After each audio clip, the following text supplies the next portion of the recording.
Kalau kamu ditanya sama Tuhan, kamu mau minta apa? Apa jawaban kamu? Saya bikin video ini karena terinspirasi sama satu tokoh Alkitab yang memang saya sangat suka gitu. Saya sangat suka dengan ceritanya Raja Salomo. Dan cerita Raja Salomo tuh dimulai dari sejak dia muda. Jadi ayahnya Raja Daud itu meninggal dunia di saat Raja Salomo masih muda. Dan Raja Salomo tuh sebenarnya bukan pewaris tahta utama, tapi dia tuh anak kedua bahkan dari Batsheba. Batsheba tuh yang Raja Daud bikin masalah lah.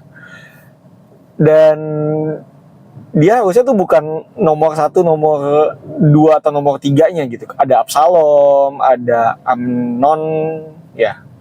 Ya, ada beberapa anak lagi, ada abang-abangnya di atasnya gitu. Tapi uniknya Raja Salomo ini di di dua raja-raja tuh dijelasin bahwa dia tuh hatinya tuh mirip sama kayak bapaknya gitu. Sama-sama suka menyenangkan hatinya Tuhan.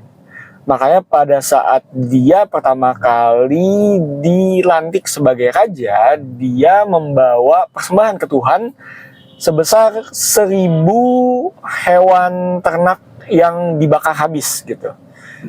Nah, 1.000 itu jumlahnya sangat banyak, dan persembahan yang korban bakaran yang dibakar sampai habis itu artinya adalah persembahan yang benar-benar semuanya buat Tuhan gitu.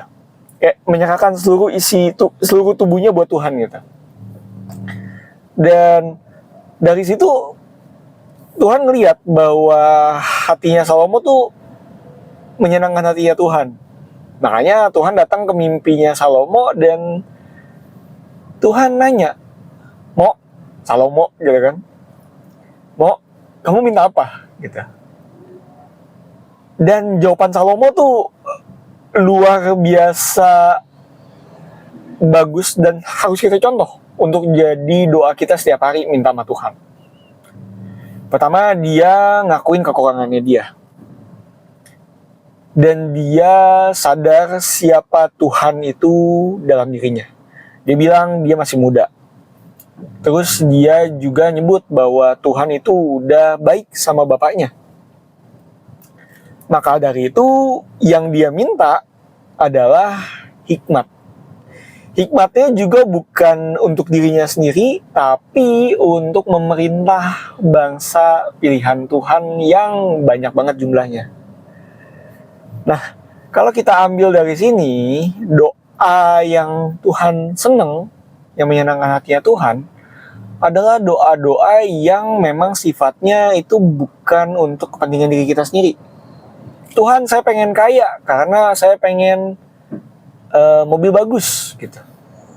Ya, mobil bagus ya bagus-bagus aja, tapi kalau memang tujuannya hanya untuk menyenangkan hati kamu sendiri, ya nggak sesuai dengan Tuhan gitu. Dan ujung-ujungnya anggap kita sebagai orang tua deh. Kita sebagai orang tua, kita pasti pengen yang terbaik juga buat anak kita. Kalau misalnya anak kita minta sesuatu yang sifatnya bagus juga untuk dirinya dia gitu, masa ya kita nggak beliin? Misalnya nih, anak saya suka baca buku, dan dia mungkin lagi tertarik dengan mobil-mobilan atau tertarik dengan arsitektur. Terus dia lihat sebuah buku yang bagus dan bilang sama saya, "Pak, saya pengen dong buku ini." Masa saya sebagai orang tua yang tahu itu bagus buat anak saya dan sejalan dengan keinginan saya yang pengen anak saya semakin pintar, gak memberikan buku itu kepada anak saya? Nah, itu juga yang Tuhan lakukan sama Salomo gitu.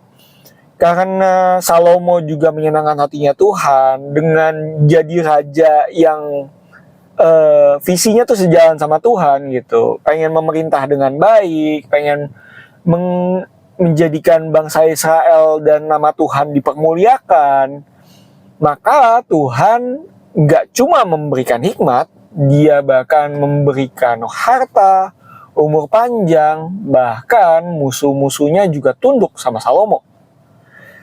Dan dari sini kita bisa belajar bahwa setiap hari kita juga bisa loh minta doa ini sama Tuhan.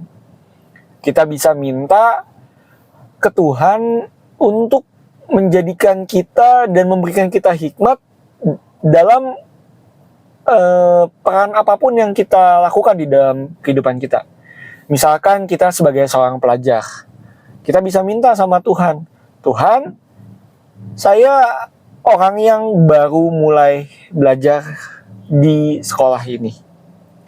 Banyak hal yang masih saya belum tahu. Tolong bantu saya, berikan hikmat, supaya saya bisa jadi pelajar yang baik. Sehingga saya nantinya bisa menggunakan ilmu saya untuk mengajar atau untuk berguna bagi orang-orang yang Tuhan izinkan saya bantu.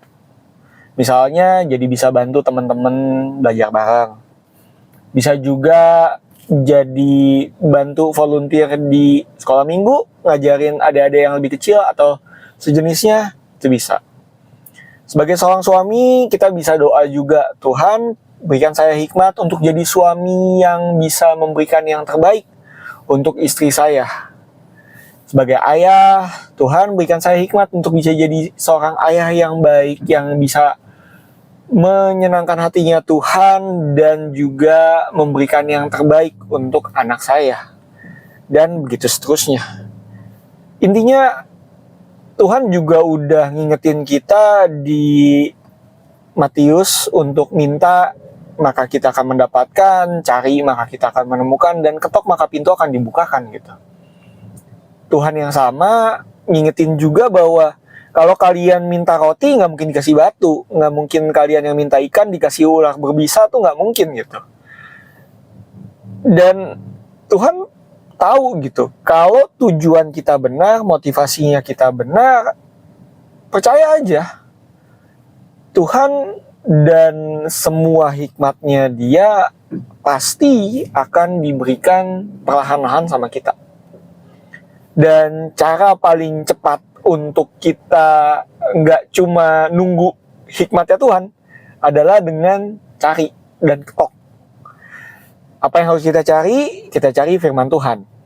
Ketoklah itu buku-buku soal Alkitab, buku-buku soal self-development, buku-buku tentang pembahasan-pembahasan gimana caranya jadi orang yang berhikmat.